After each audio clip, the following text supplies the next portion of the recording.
Today, there are hundreds of thousands of students excelling in our schools who are not American citizens. They grew up as Americans and pledge allegiance to our flag, and yet they live every day with the threat of deportation.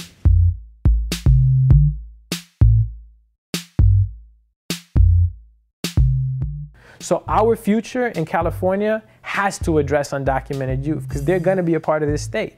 If you don't have a path for them, you don't have a path for a lot of young folks in California, maybe 1 million or so.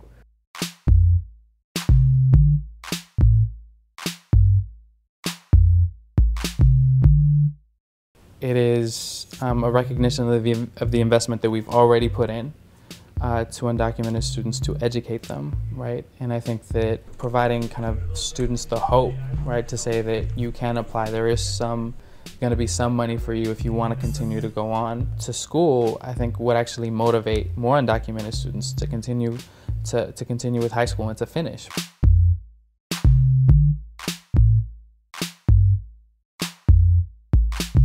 The California Dream Act will help me tremendously. Just being a community college student, I came here because I knew that I was not going to be able to afford a 4-year school. And now with the new California Dream Act, I'm now able to finally transfer out of a community college and not worry about how I'm going to be paying for it. I am leading the effort to repeal the California Dream Act. This right here is a petition. This is part of what's called the referendum process. A referendum simply repeals a law. When I first announced that I was doing the referendum, in the first 24 hours, 5,000 people contacted me. The interesting thing about that is I did a poll of the people who contacted me. 40% of the people who contacted me were Americans of Hispanic descent who are really deeply upset about this. 20% are liberal Democrats. I've already stated that I would have no objection if people want to privately raise funds and create scholarships for people who were brought here through no fault of their own. But I don't want to create an incentive for more people to be brought here illegally. I think that's a mistake. Educators for Fair Consideration is a nonprofit organization in San Francisco. Its main purpose is to provide direct support and advocacy to undocumented students in their pursuit of college and citizenship. So we ourselves have a scholarship, it's called the New American Scholarship, and it's open to undocumented students within the Bay Area.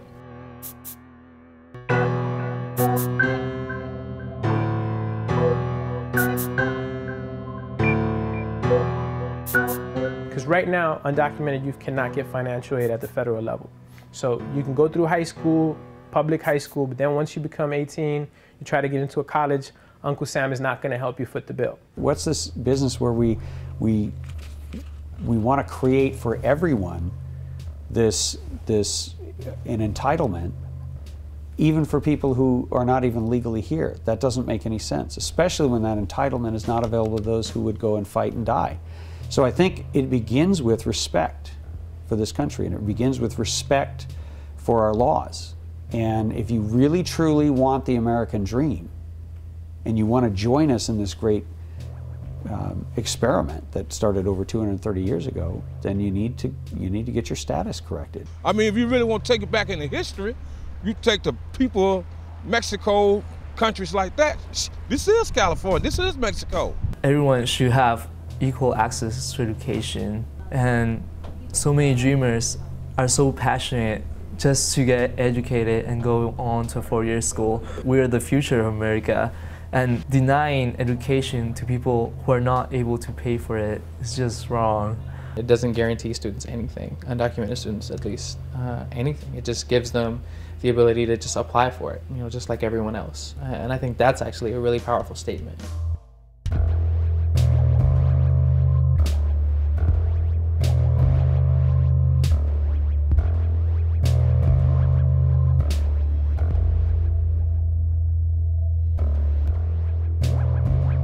The Federal Dream Act was born in 2001. It was a beautiful piece of legislation. It was a piece of legislation that brought like warmth to my heart and tears to my eyes. It would have created a path to legalization for every single undocumented person in our country. It included a few ways to do that. One of them was community service, which meant that just by doing 950 hours of community service, any undocumented person in America, young person, would be able to legalize their status. The second path was the educational path. Anyone who got a high school diploma and got accepted into a college and did 2 years at a 4-year institution would be able to legalize their status. Unfortunately, this is a little known fact, but the Federal DREAM Act went to Congress for its first hearing the day after 9/11, on September 12, 2001. And the posture politically and the attitude in this country changed overnight. Everybody was operating from a place of fear. We saw a lot of really bad changes in the immigrant community when this happened. We saw people being very afraid of migrant people. We saw the border getting very militarized. We saw a lot of fear in the community. Policing increased. Something called ICE, Immigration, Customs and Enforcement, which is a branch of the government that grabs migrant people and deports them and sometimes breaks up families and does that, grew out of that fear.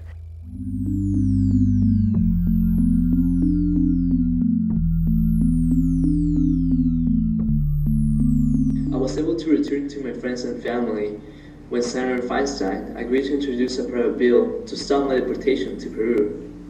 The Senate has failed to pass the DREAM Act because of partisan politics. Mr. President, will you help us make sure that there is a moratorium to stop the deportation of innocent students who qualify for the DREAM Act? Thank you. Steve's an example of what I talked about at the State of the Union address. We've got incredibly talented young people who grow up as Americans, pledge allegiance to our flag, and are now at risk of deportation, not because of anything they did, but because their parents brought them here as young children. A lot of things go behind doors. The first day that I go into the detention center in Arizona, there was about 150 immigrants all stuck in a small room just like this, without water or food. And many of these immigrants just crossed the border and were dehydrated. So you can see the dirt off their clothes, and they were sick. We were basically treated like animals.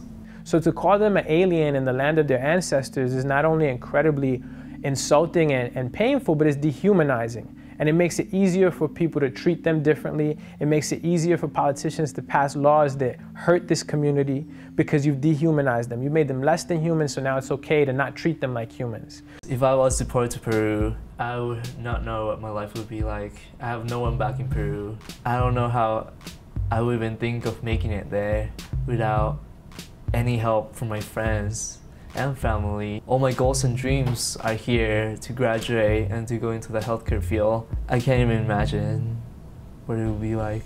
This experience, I know, can be incredibly isolating. Even if you grow up in a neighborhood where most of the people are immigrants and most of the folks are undocumented, it can feel like you are the only undocumented person on the face of the planet.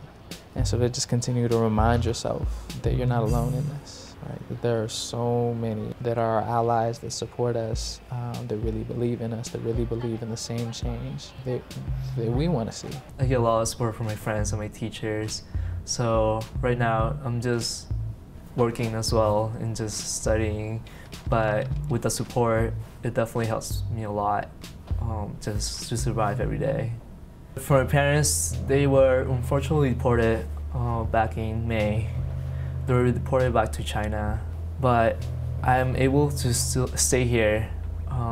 I believe till 2013. My deportation is delayed till that time, but I'm still in limbo status. I have no relief whatsoever, so I don't know what the future holds. All I can do is live in the present.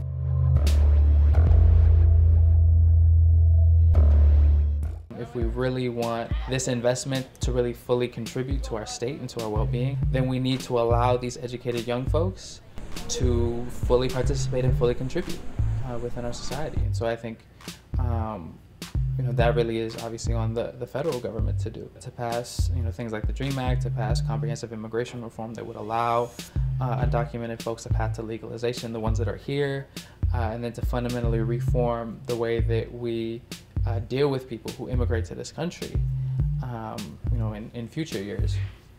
I think the federal DREAM Act and the California DREAM Act are very important bills that we need to support. It won't fix the broken immigration that we have, but it will definitely relieve a lot of dreamers that we currently have. It will give us a pathway to undocumented students currently in the United States to have a pathway to finally use their degrees to give back to their communities. My goal and dream is to work in the healthcare field and hopefully one day open up a free clinic here in the Bay Area as well, in order to help people of color and minorities, especially immigrants, to have better quality healthcare.